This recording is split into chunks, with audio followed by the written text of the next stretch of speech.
I saw this post talking about how speaking to LeBron's greatness and how for 20 years he's pretty much not responded to Skip. And if he did respond, it was very subtle. It was very, it's one of those things that could be just seen as a general remark. Uh, and in my head, I'm like, yeah, bro, I got that KD in me on. You know what I mean? I got them Twitter fingers. I'm ready to fire off. And then I ask myself, what about LeBron makes him so composed that he can deal with somebody who just speaks poorly on his name on a regular basis and profits from it and not get fed up with it? And I go, he's got to have a great team. He's got to have a great team because when you have a great team around you and you start to hear the outside noise, you hear the outside nonsense, and you go, you know what, bro? This ain't about nothing. Hey, you can talk to them about how you hear it and how you want to respond, and then they'll tell you, bro, for what? What do you get from that? Just think about this. A grown man is talking about you voluntarily for things that you do that have nothing to do with him. Why would you respond to that? That's crazy, right? That's crazy, man. That's why it's important to build a good team around you. That's why it's important to have a good community around you. That's why we got to get back. We got to get back, and we have to go rebuild the community. And you can't rebuild the community without rebuilding the family because you need that family around you. But what do I know? I'm just a big baby, and I'm back. Hold up, you baby. Hold up, you baby. I'm back. Hold up, you baby. Hold up, you baby. Well, let me tell you, man, there are degrees to petty. There are degrees to petty because let me tell you, privately, I'm probably one of the most petty people you'll ever meet. Um, you know, how Michael Jordan sat there,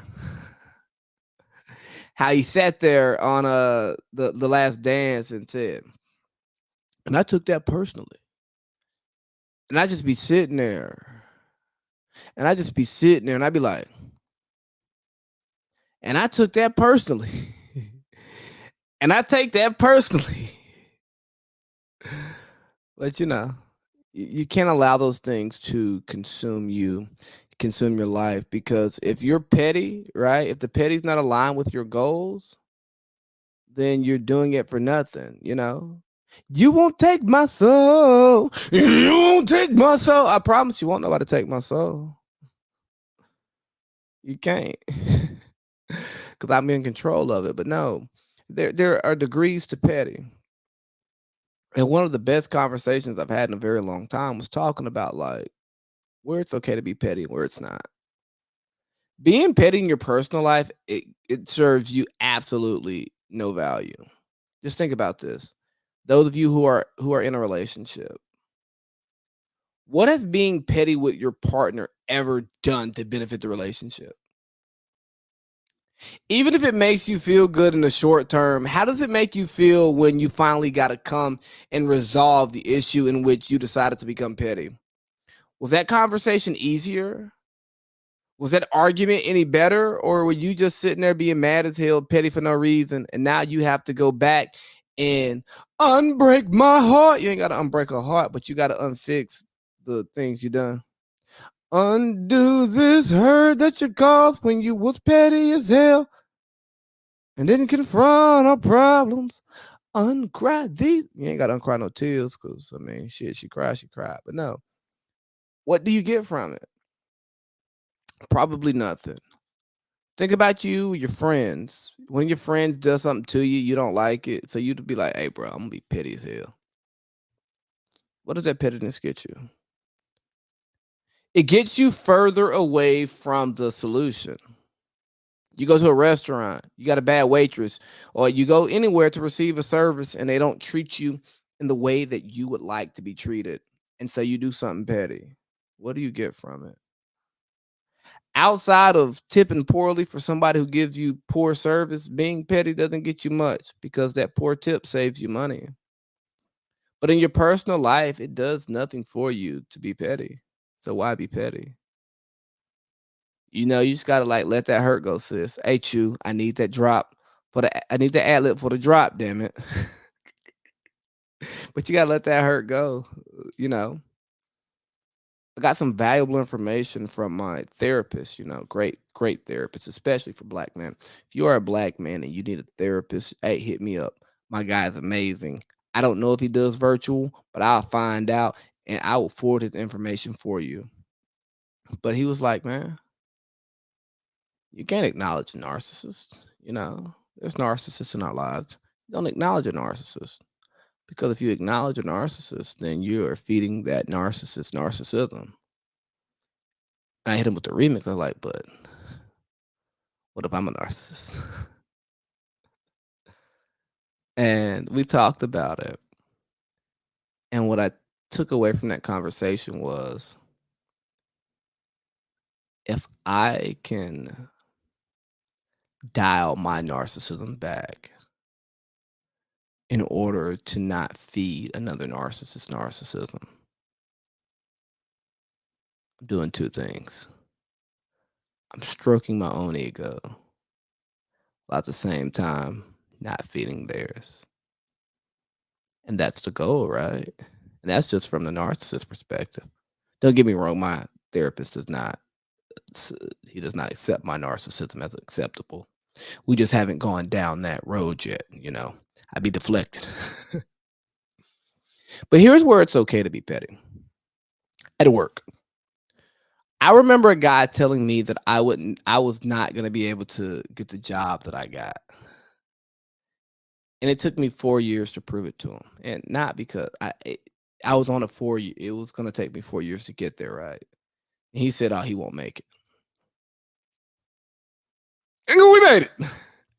And the crazy part about it was I wanted to invite him to the ceremony that said, "Hey, he's here."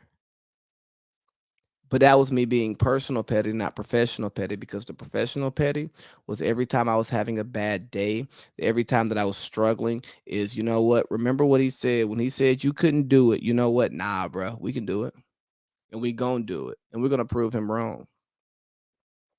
Yeah, that's the difference between professional and personal petty. See, you could be as petty as you want to in your professional life as long as that petty is not personal. See, you can have professional petty incidents, and you know what? You take that, you go, "Hey, I'm gonna be better."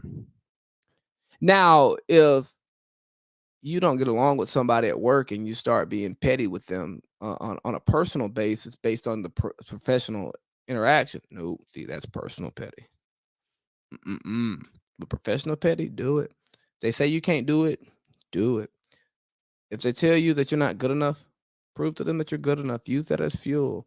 The same way that Michael Jordan heard all the doubters and stuff, he did that for a reason. Why?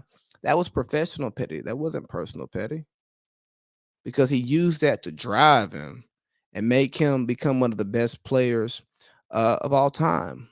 An iconic figure in our society. So there are degrees to this petty stuff, man. If you out here being petty about something or with someone that doesn't impact anything that's going on in your life, it's a waste of your time. That's a waste of their time because what do we get out of this? There's no end state that actually matters. There's no finality here. We're just doing something for the sake of doing it. And that's a problem. And I think that's why, we really need a return of fathers into many of our communities because I firmly believe that with strong fathers in households will build better houses, better households, better neighborhoods, And that helps us build a much stronger village, a much stronger community. So it's time for the return of the dad, because see, the father is the cornerstone of the house. In a traditional setting, the father's the provider, and the mother is there to take care of the internal things, but the father is there to take care of the external things, traditionally. Now, that's not what I'm trying to go back to today. I'm not trying to throw a woman in the kitchen and tell her she has to quit her job and all she is responsible for is taking care of children in the home, and the father takes care of everything else. No. I say that you figure out what works for your household, and you execute that tomorrow, today, as you hear this. Go forth and do great things. That's what you do in your house. But a chair is still a chair, even when there's no one sitting there. But you know what? A house is not a home when there's no one there to hold you tight. And in order to build a family, we need the return of the dad. We need pops back in the house. Yeah. So men, it's time for us to make sure that we're stepping up and we're doing what it is to please our woman, to support our homes, to support our families, to build houses. Because I'm telling you, I'm a product of the the absent. I didn't say absent. The no father generation. I'm from that generation, and many of my friends are too. I I have more friends who grew up in a home without their dads than I have friends who grew up in a house with their dads. And this is not a shot at the dads, because if the mom and dad, their relationship didn't work out, it didn't work out. That is what it is, and we as children can't do anything about that. But there's so much that we lost out on. And you think about us as a guy, I don't know how to resolve conflict within the house with my partner. I never seen it.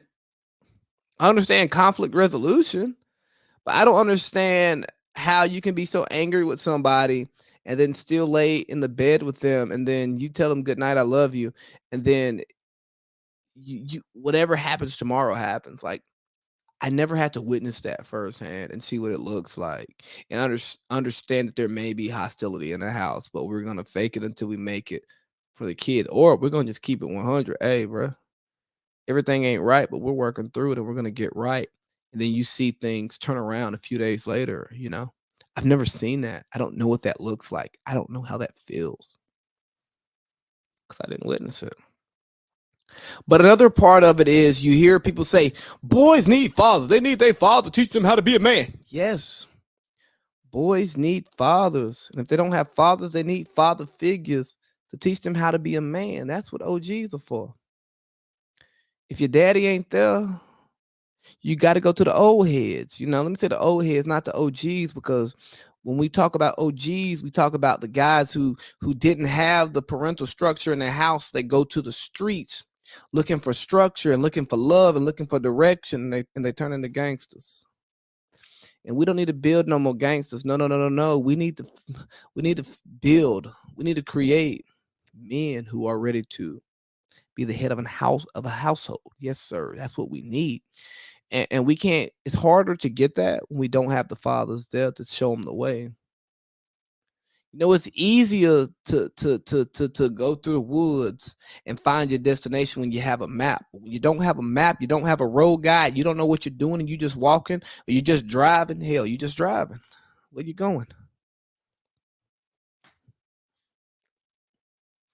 I don't know. It's the same thing about going through manhood and through fatherhood. When you don't know, you don't know. You see, and the same thing for the ladies though. You need your father in the house. You need your father, because your father's gonna show you how to be treated by the way he treats your mother. And the good husbands and the good fathers, they treat their wives right so their daughters can see that. And some of the nasty things about relationships that we don't want to talk about, you still get to witness it firsthand. And that shows you that, hey man, this ain't roses and chocolates, baby. It's some give and take. It's some hard stuff that goes on here. But we all need that. And that's why, in order for us to improve our communities, we got to first improve our houses. In order for us to improve our houses, man, like, Dad, you got to come home. Papa can't be no Rolling Stone forever. You need to lay your hat at home. And that's where it stays. You understand me? Because the return of the dad can start so much stuff. I'm telling you, I promise you. Because I see so many people, I am people who didn't have dad there. And I see how that affects us moving forward. But guess what? I had great uncles. I had a great granddaddy. So despite me not having dad there every day, I had gap fillers. Shout out to Dexter Jones. I had gap fillers who could fill in to a certain degree and provide the structure, the balance, the guidance, the understanding, the man talk, the here's how you deal with this, here's how you deal with that, here's what your brain's going through. And I thank God for that. But I know everybody didn't have that. And the worst part is those who didn't have a dad there had the opportunity to work things out and didn't. Don't be that guy. I challenge all people who hear this. If you have an issue with one of your parents, work it out, because you never know when you can't. So do it. So it's important for the dad to return, because the dad teaches the son how to be a man, and also teaches the daughter how she should be treated and what her expectations should be, coming from an adult man's perspective. Not everything the dad teaches is right, but it gives you perspective. Now, let's think about what TD Jakes done said. TD Jakes, he done set some folks off. TD Jakes decided to open the floodgates of heaven and let it rain. He let it rain. Let's listen to TD. All sociological. Hold on, let me get this breaks all sociological orders of the culture we're living in now, because we are raising up women to be men.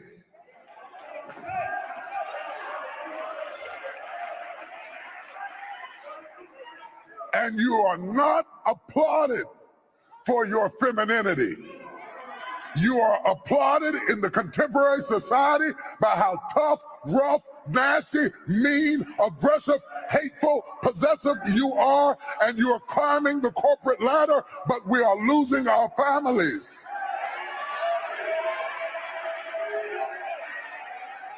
I know you can buy your own car. I know you can buy your own house. But until you create a need that I can pour into, I have no place in your life. So stop coming home bragging to me about how much you don't need me and wonder why I shy. This breaks all. Okay. So that's the little tidbit we're going to respond to. First, I'm going to read what Twitter had to say. You got TD Jakes, big swollen A, wasting the church service, telling black women to give up their careers and stop being independent to match our men to produce families. This is why nobody goes to black churches anymore. That's not what he said, okay? That ain't what he said. I'm going to tell you what I think he said, but I'm telling you, that ain't what he said, Shawty. What also pisses me off about this, TD Jakes has made bank off the backs of these very women he is now denigrating. I die on the hill and say he owes his success to these successful independent women. So since they so out of God's will, maybe they should stop tithing. Basically, TD Jakes is saying men are tough, rough, nasty, mean, aggressive, hateful, possessive people who climb the corporate ladder and lose their families by hurting, betraying, lying, and cheating on women. I don't give a F how popular he is. TD Jake's sexist rhetoric and that viral clip is lazy scapegoating. Some black women are bitter because they're sick of misogyny, the same way some black people are bitter due to racism. To pretend we all just wake up mad for no reason, it's dishonest and divisive. Okay, I'm done reading these tweets because if I keep reading this, I might burst into flames because Jesus Christ, I'm getting pissed off and I don't want to end up in hell like some people. Here's the thing. Maybe because I'm a man and I was raised traditionally, I receive this totally differently. Maybe that is, and I want to put that out there to be clear that, like, hey, I'm open to being told that I'm wrong, but here's what I am understanding based on what the bishop is saying. Women, as men, we want y'all to want us. Actually, we need y'all to need us. Return of the Dad. Yes, the fathers. Yes, we need y'all to need us. It helps validate our existence. You want to talk about misogyny? It's, yeah, we want to feel needed by you women. We want to feel wanted by you women, but I'm telling you, it's needed.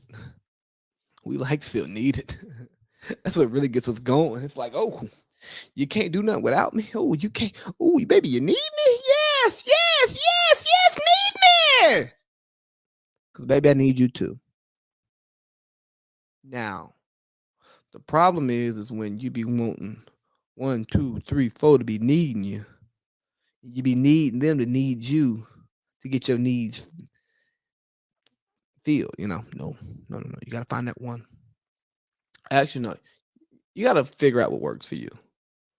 I ain't gonna sit here and say you got to find that one. Once you find that one, hell no, I ain't the preacher. I ain't gonna tell you. Now you find what works for you and you make that work for you. And as long as it works for y'all, then y'all working. But here's what I'm saying is you can be an independent woman and not act like a man. Because guess what? If a man wanted to deal with the traits and personalities of a man, he'd be gay. Yeah. If I wanted to deal with somebody who was wired like me, thinks like me, acts like me, I would find somebody who's like me, and that'd be a man. But see, that's not what I'm into. I personally am into somebody who's different from me, provide a different perspective, has a different temperament. And I don't think the great bishop was saying, hey, forget your goals, find a man. No. What I understood that to say is when you want to validate your existence based on your goals and aspirations, I go, yeah, that does nothing for me. Who are you as a person? And maybe because that's what men do to attract women, and that's what attracts women sometimes. Not all women, but some women. A woman thinks that's what will also attract a man. But I think that comes from, where's the daddy at? Did daddy tell you what he liked about your mama? Or did your mama tell you what type of woman she is and how you can't trust? No. You can't trust. No. Is that where that comes from? I'm not making assumptions. I'm just asking questions. Because yes, TD Jakes opened the floodgates and he made it rain, but I think it's a worthwhile conversation to have because I truly believe this conversation wasn't about cutting the legs out from under women and saying, hey, don't be aspirational, don't pursue your goals. You need to grovel at a man's feet. That's not what I took from it. I took from it that you just need to make a man feel appreciated. You need to make a man. You need to, need a man to need you. That's part of interdependence, is giving up your own independence in order to meet the needs and desires of someone else. And men, we have to do the same. So I'm not going to sit here and just tell women what to do, man. We have to do the same. We have to make sure that we're creating a space to where a woman feels comfortable so that she will give up some of her independence for us. I'm not telling you to not be able to run a household by yourself, because I think all human beings should have the capacity of being independent forever. But I think at the same time, if you have the capacity, while having the capacity to being independent, you should have the desire to be interdependent with a partner. That's my belief. And if that's misogynistic, if that's wrong, what do I know? I'm just a big baby. Let me tell you something. Don't trick yourself when you trick. Don't trick yourself into thinking you're him because you trick. And see, your father will teach you that. Your father teach you, hey, man, if you want to trick off a little bit, you trick off a little bit, but you be careful, because the more tricking you're doing, the less liking she doing. Should pay all the bills, even from day one. I like this. From day one. You have to remember, what type of presentation are you presenting to a woman? You know, hey, I'm this dude that wants you to come in the situation and you do you and I do me. What's the point of being with somebody? You should do this literally on date number one, right? Cool. Oh, you got a car now. Okay, cool. This and that. Have your own before you start dating. That way, when you meet a young lady, it's immediately like, hey, I'm gonna take care of this. It's not you being paymaster. It's you saying, you're with me, you are with me. You're not with him no more. Now imagine if you take over and you say, look, I got this. That lets that woman know that you are not playing any games and you are serious about getting with her. What I hate the most is paying half the rent. Because even some ladies say, no, I agree, I'm supposed to split half the rent. That's because you never met a real man, boo-boo. Yes. If you would have met a real man, he would never let you pay all the bills or even half the bills. Men should pay all the bills, even from day one. I like. He the trick. He the trick. He the trick. I said that he's a trick. He's a trick. Bro, he is a mother trick. I mean, if that ain't Trick Daddy, I don't know what Trick Daddy is. As a man, you should pay for everything. Why? Says who? You got to have your stuff together before you even approach a woman. Well, what if I don't have my stuff together and I meet the love of my life and we build together and I need her in my life? I want her in my life. Stop it, man. For one, here's what you need to do. Go talk to your daddy. You go talk to your daddy, man. Cause I promise you, that ain't the conversation of somebody who was close with his father. That's the conversation of somebody who was raised by his mother, who a struggling mother, who wanted to tell him how she wanted to be treated by a man. So he said, hey, this is how you treat a woman. That's what she told him. This is what you need to do to treat a woman. You pay for everything. You let her sit on her ass and do nothing, and all she got to do is give you kids and clean the dishes. You know what I mean? That I blame his mama. That's who I blame it. Yeah. Because see, what y'all don't understand about this mentality is of I pay for everything. I got this. Oh, baby, first date. What's your car note, girl? Come on, man. Come here. Let's talk about this. I got your car note, baby. I got your rent. Man, shit. Yeah. Yo, baby, that ain't paying child support. Don't worry about it. How much you need? I got you. That's called control. Control. Yeah, that's control. Because when you're doing something like that, baby, when he paying for all of that off the rip, all he's trying to do is cut your legs out from under you and leave you here dangling, and he's the only person who's gonna be there to catch you. Think about it. Yeah, he want to take over all your bills. He take over all your bills. You ain't got to work, baby. It's okay. You just take care of the house. I got everything. Well, what happens when he start cheating? What happens when he start beating on you? Where you gonna go?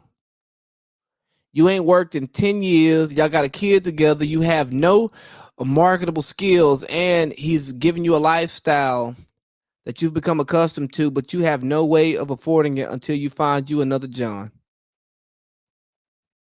Is that what you truly want? Is that what you truly want? Now, I don't believe in splitting everything 50-50. I believe in splitting in a way that supports your income. Because two become one, right? So when that two becomes one, why should one have to bear a bigger burden than the other just because of what's in between their legs? No.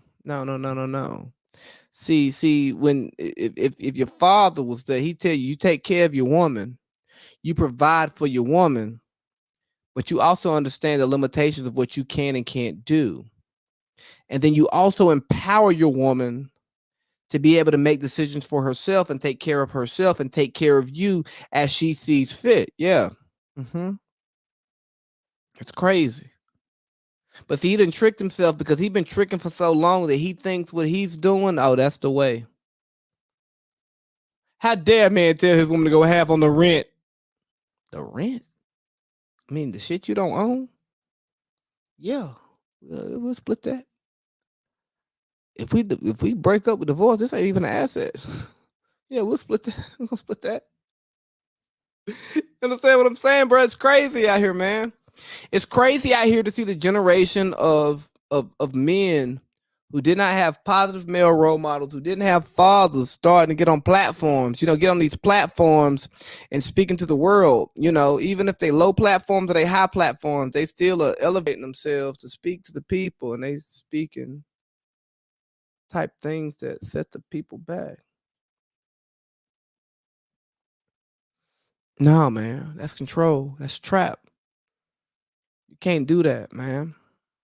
Don't trick yourself when you trick, bro. If you want to trick off, that's okay. That's totally okay if you want to trick off. But when you're tricking off, you gotta understand where your tricking goes. You're better off tricking on hoes than your girl, honestly. Like, I'm tricking your old lady. Y'all live together, y'all split costs, y'all do whatever. So she has her freedom to do what she needs to do.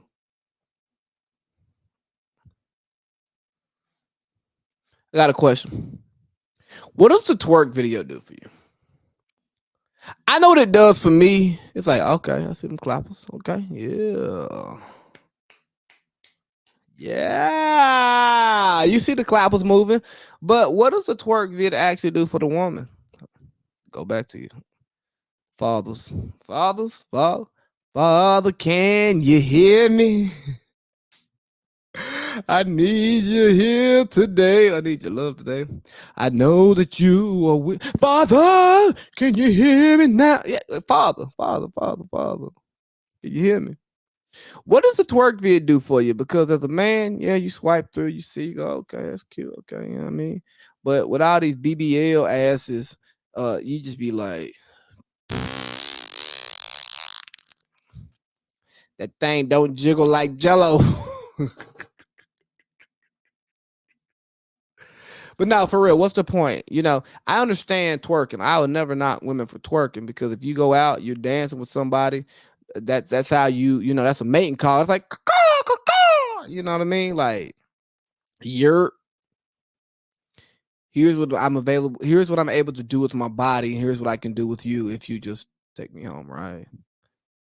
Yeah. Or here, I'm gonna put this on you to see how much. Yeah. And then I'm gonna, that's right there. You know what I mean? This shit right here. This shit right. Yeah, that's right. That's right there. That's what the twerking is. It's the mating call. But when you put on the video, what you doing? You just really just set your camera. Like, that's worse than the workout, or the workout videos. Like, hey, bro, okay, you went to the gym today. Cool. That's why when y'all see my workout videos, still shot. Disrupting my workout for y'all. Y'all get a picture of me in rest sets if I'm on the bike, baby. Well, the twerk video, like, what does it do for you? Is it you just showing that you can bounce that ass, bounce that ass, bounce that ass? I just don't understand the point of the twerk video. Don't get me wrong. I like to watch them sometimes. Rarely. In my former life, all the time. Now, not so much. But what's the point? What do you get out of that? What satisfaction do you get? What's lacking? What would your father say if he saw that video? What would your future husband say if you saw that video? Like I saw Ari the Don with her head out the Ari Fletcher with her head out the darn door in a car and just shaking her ass and somebody recording it. What are we doing here? These box cakes, you know what I'm saying? Like the BBL busting box cakes. They ain't even from scratch. Oh, my cake from scratch, baby. You shaking them box cake dickers, Elliot. Hey, all you people body shaming me, your man still want to hit. Bruh, you know what men would hit? That's not always a compliment. That's like asking Mike Tyson will he hit the man across from him when he boxing. Yeah. Yeah, your man a hit. Yeah, I know. Hit less for less. And wanted to. Yeah, man, I'm not saying that y'all have to stop the twerk videos. I don't. Y'all do what y'all do. Because I'm not a Karen. I'm not going to try to tell anybody what to do with their platform. It's your platform. You do what you want with it. You have fun, and whatever your style is, you know, you do it to the best of your ability. But the one thing I don't like is, you know, everybody trying to live on Sesame Street. Let me tell you what, bro. I wasn't even on Sesame Street kid, keep 100. I was the Barney kid, but y'all can leave Sesame Street. You don't have to live there. Yeah, for one, y'all are renting on Sesame Street, right? Y'all don't even own property on Sesame Street. You ain't got no mortgage there. You're paying rent. Move. So some black parents were upset with how their black children were treated by Sesame Street characters during a parade. One is saying the kid needs some mental health treatment. They're probably going to try to sue for a large amount and then settle outside because that's the society that we live in. And I got heat from my friends with kids when I was talking about this. And I'm like, hey, I think this is a valuable experience to teach to your kids. Like, hey, man, rejection happens. I promise you every girl I asked out didn't say yes. I promise you every job I wanted didn't say yes. I promise you every assignment I wanted didn't say yes. I promise you every time I tried to do something, the answer wasn't yes. It wasn't, because if the answer was yes, I'd be playing in the NFL right now, and I'm not close to it at all. Rejection is part of life. Sometimes you will encounter people, you will encounter situations that you want to be intimately involved in, and guess what? It's not for you. And it hurts. It hurts when Big Bird or whoever it is that you want to see, the Cookie Monster, doesn't want to shake your hand. Such is life. You're going to go to a business meeting one day and the person you're supposed to close the deal with isn't going to want to shake your hand. What you going to do? You going to sue them? Or are you going to find the client who's willing to work with you? Are you going to find the kid show who wants to embrace you? If Sesame Street don't want to rock with black folks, even though black folks built Sesame Street, fuck them. We can go to another street. That's the beauty of the life that we live, man. There's more than one street that we can reside on. There's more than one street that we can live on. Now, if you build that big mansion, that big hotel in your head, if it's up there, you can't move off that street, you know, because I've built some mansions. I've built some hotels. Hilton type chains, baby. I built them now. If you want to continue, you know, allowing that space to be occupied there, then I can't tell you nothing. But if you want to leave Sesame Street and you want to go and build your own street, you should. If you want to occupy a different street that wants you there, you should. As black people, we've got to stop begging people to accept us. Demand our respect, and if we don't get it, you force it or you go elsewhere. You know what I mean? It's, Screw you guys, I'm going home. you go home, but you got to build a home that's sustainable. Yeah, you got to build a home that's sustainable. So if you don't have Sesame Street, you got to find the street that's gonna talk to your kids, gonna rock with your kids. You know, if Instagram ain't rocking with you, you got to find a social media platform that's gonna rock with you. If you can't find it, build it. If that certain school doesn't let you in, you got to figure out the school that you want to go to. If that certain job doesn't hire you, you got to find the company that's gonna hire you. You know, it's all the same thing, man. Everybody doesn't want you. Everybody don't need you. Everybody don't like you. So you got to find the people who gonna rock with you. And once you find the people who rock out with you, boy, you rock out with your cock out, with your socks out, and yada, yada, yada, yada. I mean, yeah, you live, baby. You do that, but you can leave Sesame Street. Just because you grew up on Sesame Street don't mean your kids got to grow up on Sesame Street. Just like because you grew up in the projects on Section 8 don't mean your kids got to grow up in the projects on Section 8. You understand what I mean? If you didn't go to college don't mean your kids ain't got to go to college or have to can't go to college, right? You have to realize that your situation ain't your kid's situation, and you have to build a situation that's better for your kids than the situation that's for you. So instead of asking Big Bird to shake a tail feather, no, bro. We gonna rock with Bob the Builder. We gonna rock out with Dora the Explorer. We gonna find Little Bill. Oh, I probably ain't run Little Bill no more, but you know what I mean. Gullah Gullah Island. It's streaming somewhere. Yeah. Stop begging these people to accommodate you. Stop begging these people to accommodate you and do what works for you. You know, but you got to be smart about it. You can't be stupid, because if you play stupid games, you get stupid prizes. Now, if you play stupid games, you get stupid prizes, just like the young rapper down there in Florida. Me and my partner from Florida had an interesting conversation about this young fella. And by interesting conversation, I referred to him as an idiot. Because he's a total freaking idiot. Let me see if I can find a darn post. That's what I get. Not saving the right post and stuff, but I know where I can find it at, because guess what? I can occupy was it dark L, black L, whatever.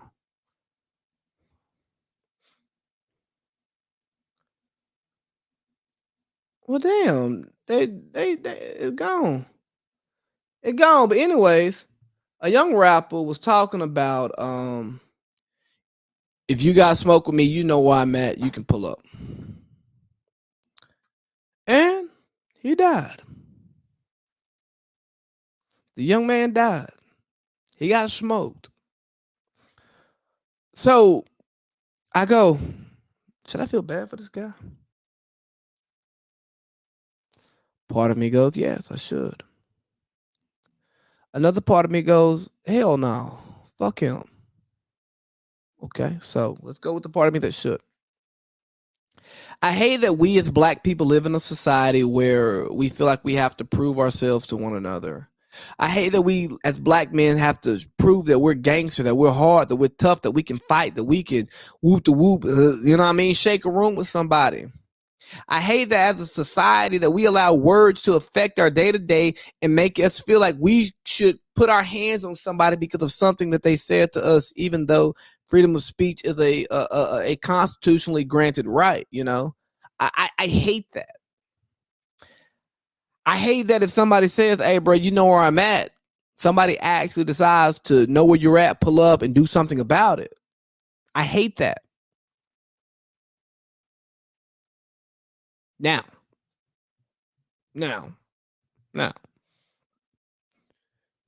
if you think that you can just say, hey, bro, free smoke, pull up.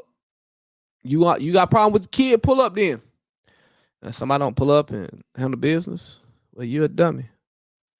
We saw this past weekend at Rolling Loud. Charleston White was talking crazy. He been talking crazy about Soulja Boy. He saw Soulja Boy. Soulja Boy pulled up 10, 12 deep. And guess what happened? They got hit with that pepper spray. You know why? Yeah, because Charleston was like, yeah, bro, I know I know my words have power, and I know that there are people who can't just shake my words off. They want to do something about it. So because of that, I got to be prepared, you know? And that's all that was, man. So like, hey, bro, you play stupid games, you get stupid prizes, and if y'all gonna be out here keep talking crazy, keep talking gangster, bro, it's always somebody bigger and badder than you. It's always somebody with more hands than you. It's always somebody who can beat your ass. It's always somebody who can shoot you. It's always somebody who can slap you, cut you, do whatever. You know what I mean? It's always somebody out there. So watch what you put out into the atmosphere. Watch the energy that you put out there, because I promise you, it can come full circle. You know what I mean? And then on the t-shirt. And we don't want that. No. Cause see, if his daddy was there, I promise you, father. Hey man, take that stupid shit down, bro. Don't you know you guys smoke with who? Man, bro, like hold on. We ain't scared of them, but we ain't gonna be stupid, bro. You don't be inviting this stuff into your house. You don't let folks know where you live. Did you not listen to the 10 crack commandments? Everybody get mad at the old rap, but hey man, look here. They grew up with fathers. Their fathers told them. It was before crack.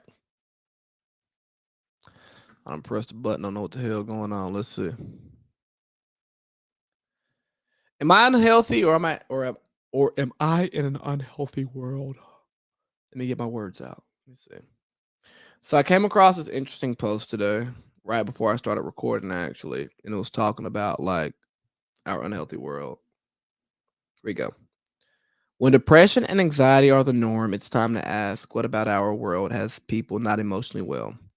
The mental health system will say it's a disorder. Common sense says it's a response to overall societal dysfunction. Where does accountability fall? Are we in a society that's no longer supporting us, or are we just the onesies and twosies, who can't adapt to society? I like to feel that with the rising number of mental health cases is that our society is no longer accommodating to the people. I think that we didn't monitor mental health properly. So now all of a sudden that mental health issues are increasing, and some of them are real. I think some of them are bullshit. Don't get me wrong. I think some mental health issues are bullshit. It's malingering. It's the fact that you can use this as a reason for your problem, but you're not going to do the work to actually improve it. That's what makes it bullshit. But again, am I unhealthy, or am I in an unhealthy world? I think we live in an unhealthy world, because when you live in a world where somebody can say, oh, well, that mental health ain't right, and you go, okay, that's fine. Not going to try to help them improve their mental health? Or you're not going to try to create a situation around them that improves mental health? That doesn't sit right with me, but I mean, I'm just a big baby, I'm just a podcaster. I'm not qualified to speak on mental health, but what I try to do with my mental health, when I talk to my therapist, great therapist, I recommend him to any black man who can get in touch with him, who can get on his books. You should go. He's good. He's great. Is that the world unhealthy, and we are products of this unhealthy environment? And until we take the steps to build up our communities, make our communities better places to live, fathers, Hold up, big baby. Hold up, big baby. fathers, it's time to come home. It's time to come home. Every dog comes home. It's time to come home. Because I really think the presence of fathers can clean up so many of these issues I've talked about today. I think that dads are so important. They're important for moms, because mom is happier now because dad's home. Your daddy's home. I think that for sons and daughters are happy because you know your daddy's home. You know, I think that is so much better for them in their long term and their short term. Because it's that rock. It's that wheel in the middle of a wheel, you know. It's the presence there that shows you, you know, it's hashtag goals. You know, I don't think Beyonce and Jay-Z being one of the most powerful power couples in power couple land is what's like commendable about them. I think it's how they're going to raise their kids. It's what's the most beautiful thing about them, right? Yeah. LeBron James, a great basketball player. I love watching him play basketball. But where LeBron becomes a true role model is the way he parents Bryce and Bronny, you know. I think that, like, if you want to do celebrity worship, which I think is crazy, look at how they parent their children and how they treat their spouses. I think that's what's important. So am I unhealthy or am I living in an unhealthy world? No, I'm unhealthy in an unhealthy world. Guess what? I got COVID in 2020. Yeah, I got COVID because we're in a pandemic right now. And I have, you know, the virus, the disease that is overwhelming everybody. But it's 2022 and I'm healed. I am healed. Yes, I'm healed from it. So if we continue to heal people 1 by 1, 2 by 2, 3 by 3, and so on and so forth, you will no longer be unhealthy in an unhealthy world. You just have a little cold, take your medicine, it'll pass through, just a phase, and you'll go back to living in your healthy world. You'll be living healthy in your healthy world. But right now, we're unhealthy living in an unhealthy world. And until we restore our homes, bring the fathers back, restore our villages, bring our community back, we can't restore our world and bring the type of prosperity back that we want, man, the balance back that we need, man. Well, so you got to heal the world, you know. You can't afford living. It make life good for you and me. Big baby.